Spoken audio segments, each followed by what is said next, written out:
Salut, chers téléspectateurs, et une fois de plus, bienvenue à cette vidéoconférence. Je vais vous dire quelque chose que très peu de médias osent expliquer clairement.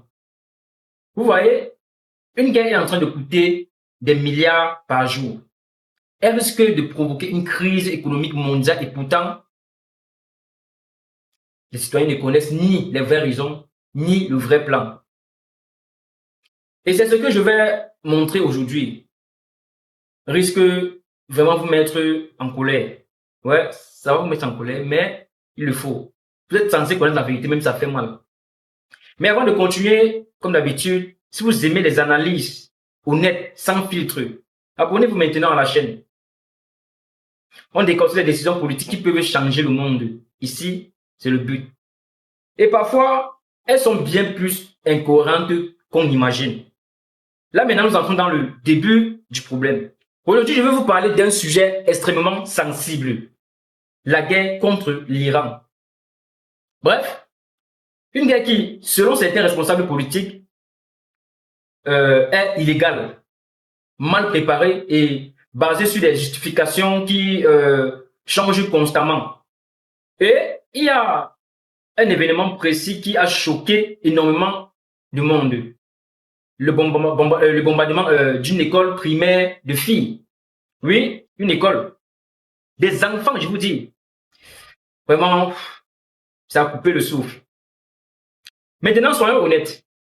Dans une guerre, les erreurs arrivent, c'est normal. Il n'y a pas de guerre. Personne ne profite de la guerre, en fait. Il y a toujours des erreurs dans une guerre. Il y a toujours ceux qui payent les pots cassés. C'est comme ça. Mais il faut aussi noter que ces erreurs ont des conséquences énormes. Parce que lorsqu'un pays voit des images d'enfants tués dans des bombes, pas des bombes en fait, cela ne les pousse pas à se rendre. Au contraire, ça les radicalise. Là, je vais vous décortiquer une leçon que l'histoire aurait dû enseigner. On devrait pourtant avoir appris cette leçon il y a bien longtemps. Il y a bien longtemps, autant pour moi, Irak, Afghanistan. Pendant des décennies, on a essayé la même stratégie. Bombarder encore et espérer que le régime tombe. Spoiler. Ah, ça fait rire, mais ça m'énerve. Ça m'énerve. Parce que ça ne marche presque jamais. Parce qu'on ne peut pas forcer un changement de régime depuis les airs. Non, c'est impossible. Ça n'a jamais existé. C'est un produit, ça va commencer. Et ça n'existera jamais. Parce que chaque bombe qui tombe renforce souvent la détermination du pays attaqué. Il y a ce qu'on appelle la controverse autour du missile. Et maintenant, parlons de ce qui rend cette histoire encore plus explosive. Les premières analyses ont suggéré que les missiles utilisés pourraient être un missile américain. Lorsqu'on a demandé au président ce qu'il en pensait, il a répondu clairement, je ne suis pas au courant. Il n'est carrément pas au courant. C'est ce qu'il a dit. Je ne suis pas au courant. Puis, plus tard, je n'ai pas vu ces informations. Et ensuite, il a expliqué que ce type de missile pouvait être utilisé par d'autres pays. C'est son excuse à lui. On ne va pas l'en vouloir. C'est un être humain. La chair est souvent faible. Pas seulement dans le contexte que vous pensez, mais dans plusieurs contextes, la chair est souvent faible. Sauf qu'il y a un petit problème. Les Tomahawk sont principalement utilisés par les États-Unis. C'est un missile américain. Donc, l'idée que l'Iran ait soudainement récupéré un missile américain, lancé lui-même ce missile et frappé sa propre école, c'est ridicule. C'est vraiment ridicule. Ça fait rire au final. Pour accuser quelqu'un d'autre. Il ne sait pas si il nous manipule ou il essaie de nous manipuler. On ne connaît pas encore la position exacte de ce qu'ils sont en train de faire. Beaucoup trouvent ça très difficile à croire.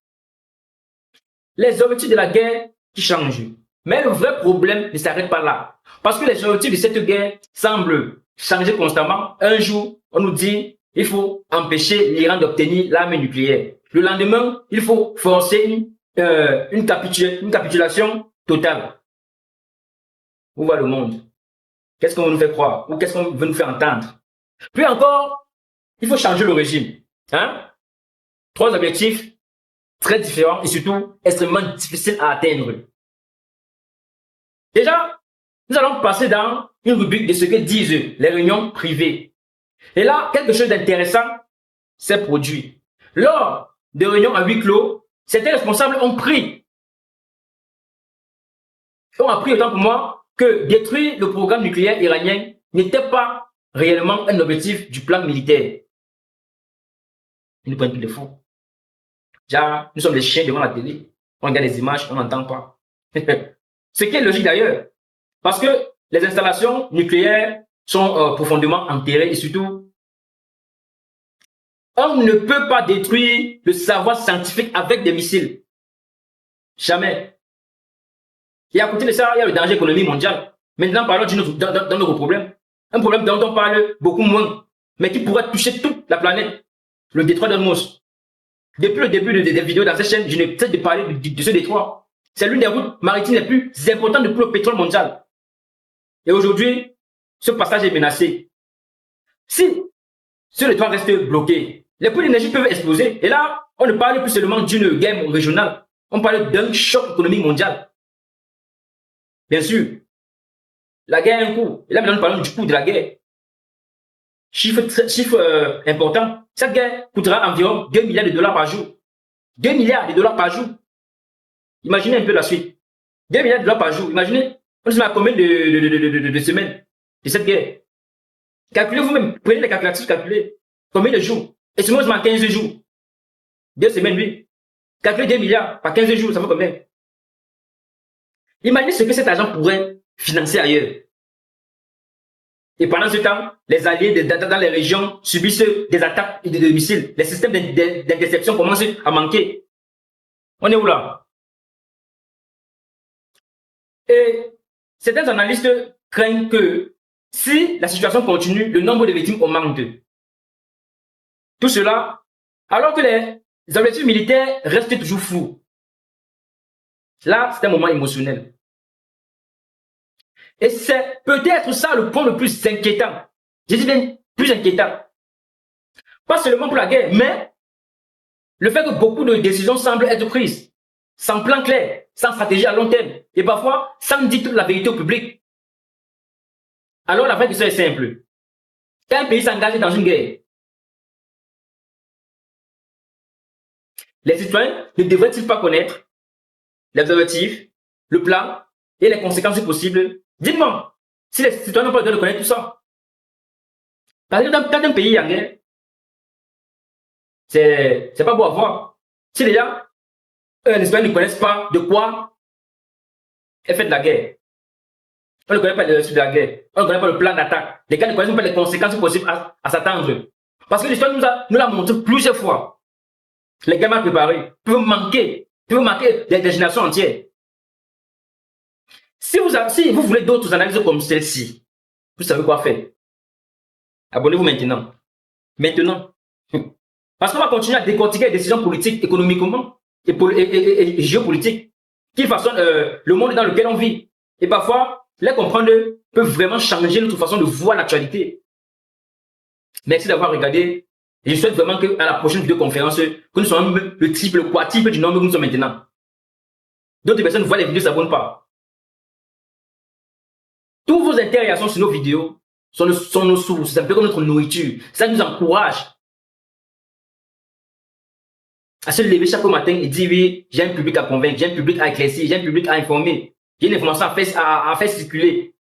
Parce que vous en avez besoin.